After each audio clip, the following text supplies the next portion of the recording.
Prof.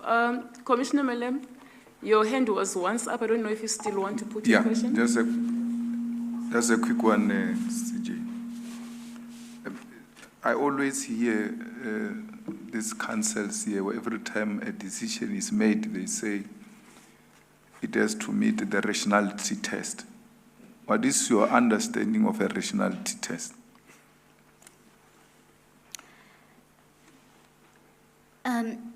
When you exercise public power, you must exercise public power in a rational way. In other words, if it's the legislature or the executive or any public official, if they exercise power and make decisions, it must pass the rationality threshold, because all public power is subject to constitutional control. And the rationality threshold is very low to meet. So, for example, say it's socio-economic rights that's at stake, and a department is being sued for not providing sufficiently enough service. The judiciary cannot interfere with polycentric decisions that's made by the other arms of state. And why I'm saying that is, if the reason for a policy or a decision meets the rationality test, that is sufficient, and the threshold is quite low, because all decisions that are made there must be a rational connection between the decision made and the purpose for which a provision was enacted. So, in exercising public power, where as acting JP, you have the right to appoint or designate.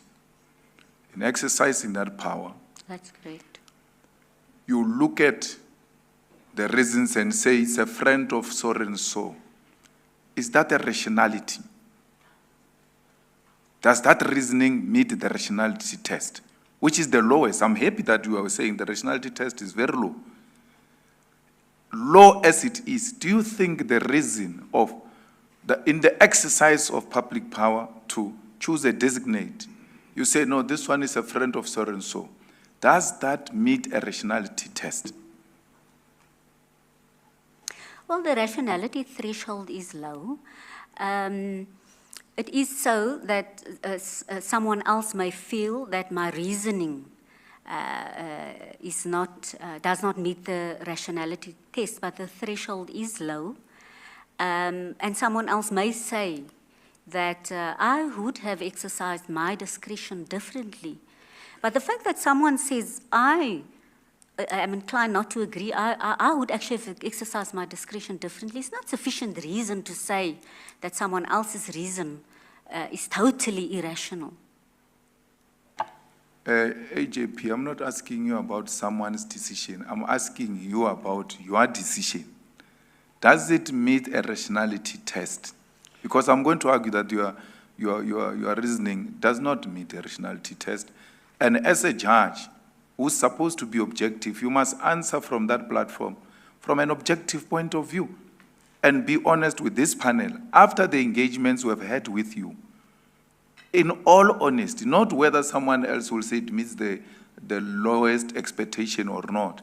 In all honesty, after the exercise we have gone with you for almost 4 hours now, do you think that decision meets a rationality test, which you must meet when you exercise a public power? The reason why in the exercising of the public power, you have to meet the rationality test is to avoid abuse of that public power. Because what you did is an abuse of that power.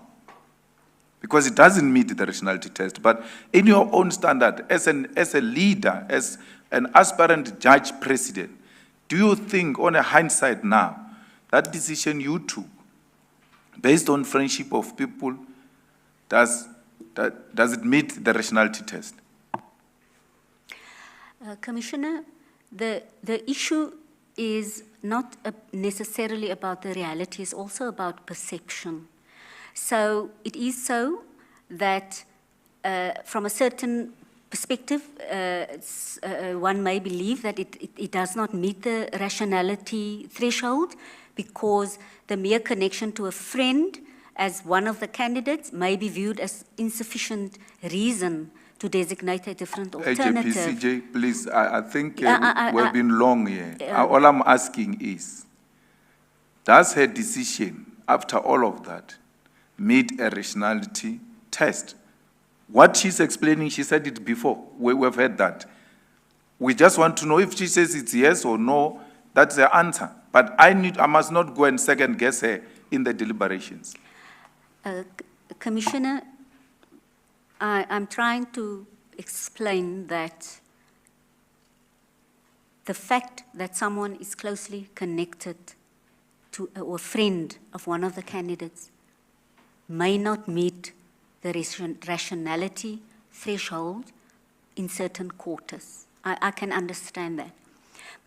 From my perspective, in designating an alternate, I looked at the matter clinically and said, what would be the best option? A designate who has absolutely no ties with any of the candidates, including myself, or someone who is connected to one of the candidates by virtue of friendship. And I then took the decision that it's in the interest of today's proceedings to have someone who is completely disconnected to all the candidates, and that was my motivation.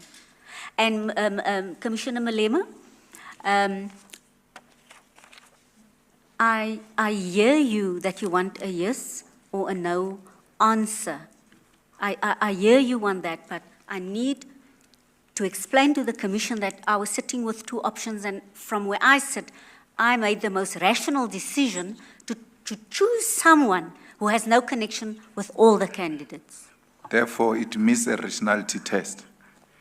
Excuse me? Therefore, it meets a rationality test because you made a rational decision. That's what you are saying. I'm not a lawyer. You must simplify it for me. Yes. Your decision met the rationality test in your corner. Yes. The threshold for the rationality test is very low. Someone else may feel that the person who is connected to one candidate may indeed be suitable. But someone else, someone in my position felt I would prefer someone who is not connected at all to any of the candidates. And that would, for me, be a more rational decision simply because a designate who is not connected to anyone will be able to fulfill their function better, because it's not only about reality, it's also about perception. I give up, CJ. That is the answer, Commissioner Malema. That's what I'm saying, I Do give with up. what you will. Very